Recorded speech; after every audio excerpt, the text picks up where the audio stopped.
کون کون یہ چاہتا ہے کہ اللہ پیسے کے بغیر میرے کام بنائے؟ ہاتھ کھڑا کرو، سوچ لو۔ اچھا ٹھیک ہے جی، سب چاہتے ہیں۔ میں تمہیں ایسا اب نسخہ دے دیتا ہوں، بھائی جنید صاحب آپ نے بڑی تقریریں کی، بڑی پھڑے ماری، تو اب آپ طریقہ بھی بتا دیں۔ میں آپ کو طریقہ بتا دیتا ہوں، اور قسم کھا رہا ہوں میں اللہ کی، اگر تم نے وہ کر لیا تو اللہ تمہیں بغیر مال کے پال کے دکھائے گا۔ ٹھیک ہے، اب غور سے سننا میری بات۔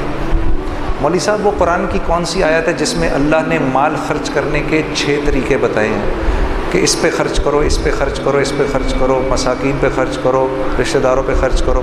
ایک آیت ہے، کوئی حافظ اگر ادھر بیٹھو آپ کو یاد آ رہا ہے؟ ذرا بتاتے جاؤ۔ پہلے کس کا نام لیا؟ سب سے پہلے اپنے مال کے 6 حصے کرنے ہیں۔ آج کے بعد جو گھر میں پیسے آئیں گے اس کے 6 حصے کرنے ہیں۔ ٹھیک ہے، غور سے سن لو۔ جو گھر میں پیسے آئیں گے اس کے کتنے حصے کرنے ہیں؟ 6 حصے کرنے ہیں۔ سب سے پہلے کس پہ خرچ کرنا ہے؟ فقراء پہ خرچ کرنا ہے۔ ٹھیک ہے جی، سب سے پہلے کس پہ خرچ کرنا ہے؟ پھر کس کا نام لیا؟ پھر مساکین کا، جو مسکین ہیں بیچارے۔ ٹھیک ہے، پھر اس کا نام لیا؟ ہاں، یہ عاملین کون ہوتے ہیں؟ جو اچھا، یہ وہ والی آیت ہے جس میں گردن چھڑانے والوں کا بھی ذکر ہے۔ ٹھیک ہے نا۔ پھر جو کسی نیک مقصد میں اپنے مال کو، آپ کے مال کو خرچ کر رہے ہوتے ہیں نا، ان پر علماء سے پوچھ لینا عاملین کس کو کہتے ہیں۔ یہ تیسرے لوگ ہیں جن پر خرچ کرنا ہے۔ چوتھا کون ہے جی؟ جن کو دین کے قریب کرنے کے لیے، ہاں، جن کو دین کے قریب کرنے کے لیے، یعنی جب اللہ کے راستے میں، یعنی جو قریب آ رہا ہو اس پر خرچ کرنا، جو دین کے قریب آ رہا ہو اس پر خرچ کرنا۔ یہ نہیں کہ دعوت دینے گئے تو اسی کے گھر میں کھانا شروع کر دیا۔ جی ہاں جی، میرا ایک دوست ہے، وہ تو یہ کرتا ہی کرتا ہے، میں اس کو سمجھاتا ہوں نہ کیا کر۔ وہ جس کے گھر جاتا ہے، سر ہم بیٹھے ہوئے چائے منگوا لیں گھر سے، اندر سے، جس کو دعوت دینے گئے ہیں اسی کے گھر سے چائے منگوا لی۔ جس بندے نے مجھے وصول کیا تھا، جنید غنی نے، وہ مجھ پر پیسہ خرچ کرتا تھا، اتنا کہ میں شرم کے مارے مجھے سمجھ میں نہیں آتا تھا میں کیا کہوں، میں اس کی ہر بات مان لیتا تھا، وہ مجھ پر خرچ کرتا تھا۔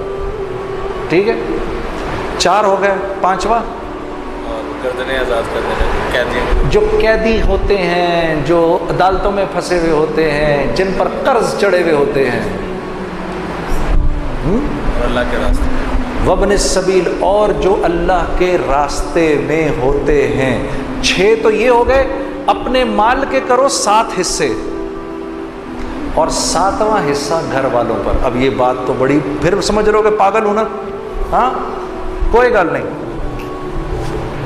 میرے نبی نے اللہ کا ذکر ایسے ہی کرنے کو کہا کہ لوگ تجھے پاگل ہی سمجھیں، تو پاگل بھی اگر سمجھ رہے تو کوئی بات نہیں۔ اپنے مال کے کرو 7 حصے، اور اگر تم نے اس طرح مال خرچ کر لیا،